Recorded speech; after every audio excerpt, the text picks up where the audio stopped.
Jean-François Finot, bonjour. Bonjour. Vous êtes président d'Interprochasse. Nous sommes ravis de vous accueillir sur le plateau du Chasseur français Le Mag. Pourriez-vous nous présenter l'institution que vous présidez? Interprochasse a été imaginé en 2005 par Georges Dutruc-Rosset, alors président de la Fédération des chasseurs de Paris, et qui malheureusement nous a quittés cet été. Interprochasse a vu réellement le jour en 2009 avec pour but de promouvoir et défendre les intérêts économiques de la filière chasse. Alors, quels sont les acteurs qui sont regroupés dans cette filière chasse?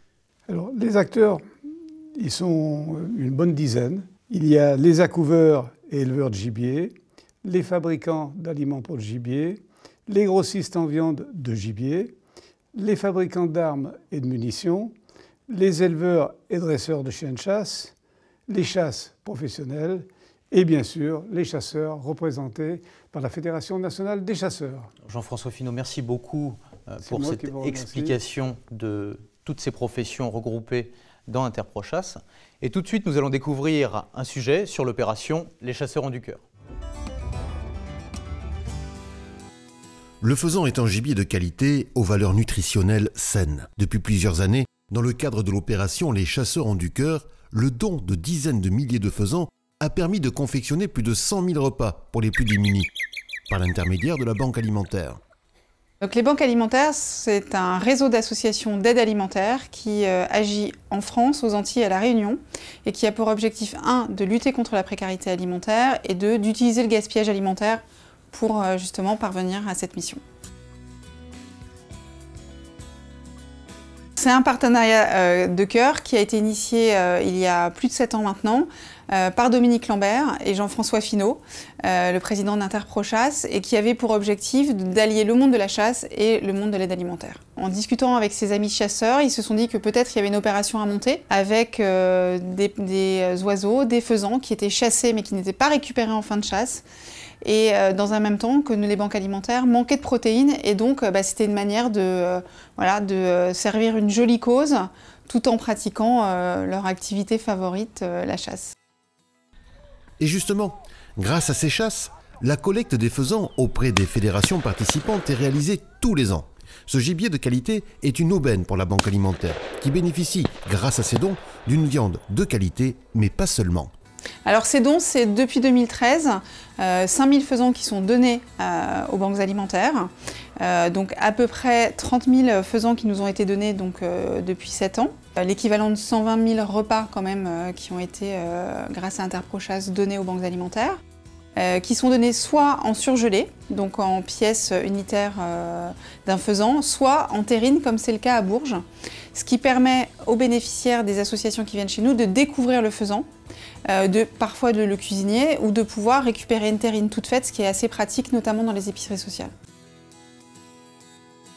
Il y a 2 manières de distribuer aussi ces faisans. Il y a des banques alimentaires qui organisent avec leurs associations partenaires des événements avec des grands chefs locaux qui travaillent le faisan, qui le cuisinent et qui organisent des déjeuners ou des dîners caritatifs. Donc ils invitent les bénéficiaires. Et là évidemment ils sont très heureux d'avoir un repas sympa, dans une bonne ambiance, avec un produit qui est assez festif et qui est évidemment méconnu.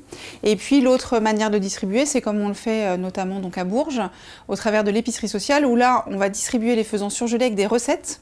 Et puis des terrines, et on explique effectivement aux étudiants comment cuisiner le faisan, comment s'approprier ce produit qu'ils n'ont pas l'habitude de cuisiner. Ça permet d'approvisionner les banques alimentaires en protéines d'une part, et deuxièmement de faire connaître un produit qui est extrêmement sain. Un gibier de qualité, un produit sain, des protéines, l'opération Les chasseurs ont du cœur est très attendue par les bénévoles de la Banque alimentaire. C'est un partenariat extrêmement précieux pour nous parce que ça nous permet d'avoir des protéines animales que malheureusement on récupère assez peu auprès de nos donateurs.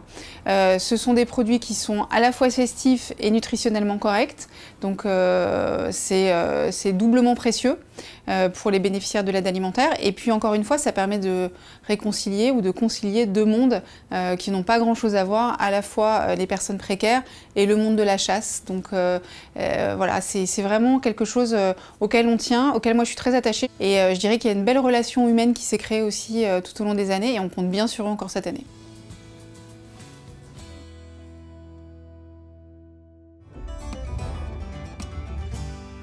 Après ce reportage sur l'opération Les Chasseurs ont du cœur, je me tourne vers mes deux invités. Pierre de Feraudy des Banques Alimentaires, bonjour. Bonjour.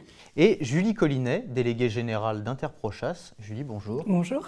Vous allez nous présenter un peu plus cette opération Les Chasseurs ont du cœur. Alors, quelle est la genèse de l'opération et quel est ce concept ? Il est apparu comme une évidence à Interprochasse que le monde de la chasse devait participer à sa manière à la solidarité envers les plus précaires. Nous sommes tournés vers les banques alimentaires qui ont tout de suite dit oui à ce partenariat. Comment s'organisent ces opérations et d'où provient le gibier en fait, qui va être fourni pour ces opérations ? Interprochasse collecte sur les sites de chasse professionnels le faisan, qui est ensuite transformé en faisan prêt à cuisiner ou en terrine, et qui est ensuite distribué dans les fédérations de banques alimentaires départementales choisies en lien avec la Fédération française des banques alimentaires. Des repas sont ensuite cuisinés et préparés par les chefs des banques alimentaires. Alors en 2019 a été signée la 7e convention de cette opération. Quels sont les nouveaux objectifs qui ont été fixés ou les nouvelles perspectives pour l'avenir ? Il n'y a pas spécialement d'objectif, mais Interprochasse, bien évidemment, sera là comme depuis 7 ans et cette année encore plus encore. Donc aux côtés des banques alimentaires, aux côtés aussi des épiceries solidaires qui jouent un rôle fondamental auprès des jeunes et des étudiants dans la précarité. Une entreprise vertueuse donc. Merci beaucoup Julie. Je vais me tourner vers notre autre invité, Pierre de Feraudy. Vous êtes responsable des ressources alimentaires pour les banques alimentaires. Est-ce que vous pourriez nous présenter ce que c'est que les banques alimentaires ? Alors les banques alimentaires ont 35 ans.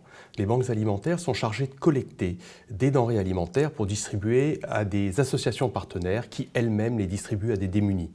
Nous avons aujourd'hui 110 points de distribution en France et nous amenons sur la table de ces banques alimentaires des produits issus ou qui permettent d'éviter le gaspillage alimentaire pour 77 000 tonnes et au global nous distribuons 115 000 tonnes de produits alimentaires, soit 230 millions de repas par an. Alors, quelles sont les motivations qui ont poussé la Fédération des banques alimentaires à rejoindre, à participer à cette opération Les Chasseurs ont du cœur ? Alors, les motivations sont de 3 types. Nous avons d'abord besoin de satisfaire un camembert nutritionnel. Et le camembert nutritionnel nous donne quelques normes en termes de protéines. Les faisans rentrent parfaitement dans ces protéines nécessaires à l'alimentation des humains. La deuxième chose, c'est que nous avons aussi besoin pour les démunis, d'apporter un peu de festif.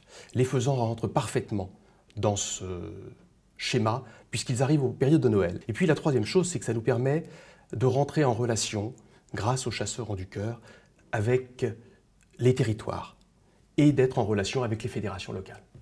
D'accord. Alors en termes de logistique et d'investissement humain, qu'est-ce que ça représente ? Alors l'investissement logistique est essentiellement effectués par Interprochasse, puisque c'est eux qui nous préparent les faisans, qui les vident, plument, surgèlent et les amènent sur les banques alimentaires de nos régions. Ensuite, nous mettons en œuvre une logistique de distribution fine auprès des associations et un apport ou un support de façon à les aider à cuisiner, à mettre en œuvre ces produits pour nos bénéficiaires. À titre personnel et professionnel, qu'est-ce que vous retenez de ce partenariat ? Nous avons, depuis 7 ans, distribué environ 140 000 portions de faisans. C'est essentiel, c'est un plus évident pour le bien-être des démunis, si l'on peut parler ainsi. Et surtout, et après, nous avons, grâce à Interprochasse, une relation qui s'est établie avec les différentes fédérations de chasse de France, qui nous permet de bénéficier d'autres produits. Alors il n'y a pas que du faisan. Mais il n'y a pas que du faisan.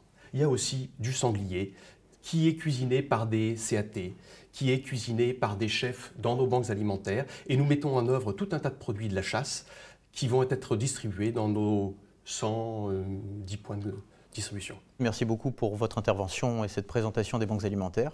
Et tout de suite, nous allons retrouver un sujet culinaire sur l'opération Le Gibier. Y avez-vous pensé ?